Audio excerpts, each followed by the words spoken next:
अस्सलामु अलैकुम रहमतुल्लाहि व बरकातुहू। अगर साइल सवाल करे कि कौन सा काम करूं जिससे फ़ायदा हो, अदद नाम साइल और इस दिन के इदाद निकाल कर 4 से तकसीम करें।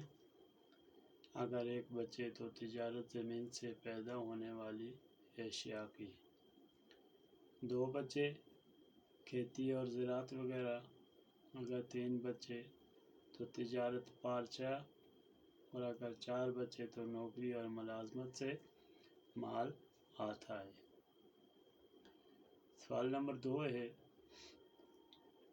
अगर साहिल पूछे कि फ़लाँ से रंजिश है, मुकदमा चल रहा है, इसका अंजाम क्या होगा? चाहे कि अदद नाम इस रोज़ के जिस दिन सवाल किया हो और दोना मदी और मदा हले के नामों की एदाद सब जमा करके 4 से तकसीम करें। अगर एक बचे साइल गालिब आए, 2 बचे तो इसके बरक्स, 3 बचे तो सुलह की उम्मीद है, 4 बचे तो रंजश और ख़तूमत ज़्यादा होने की अलामत पाई जाती है। सवाल नंबर 3 है, अगर सवाल करे कि फ़लाँ के साथ शिरकत करना मुफीद होगा या नहीं, तो नाम साइल और दिन के अदाद को जमा करके 2 से तकसीम करें। अगर एक बचे तो शिरकत बुरी है, 2 बचे तो मुफीद है इंशाअल्लाह।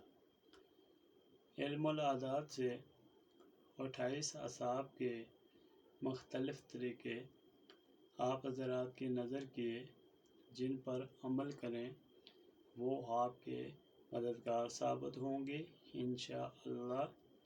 ये इल्म आपका टीचर बनकर आपकी रहनुमाई करेगा।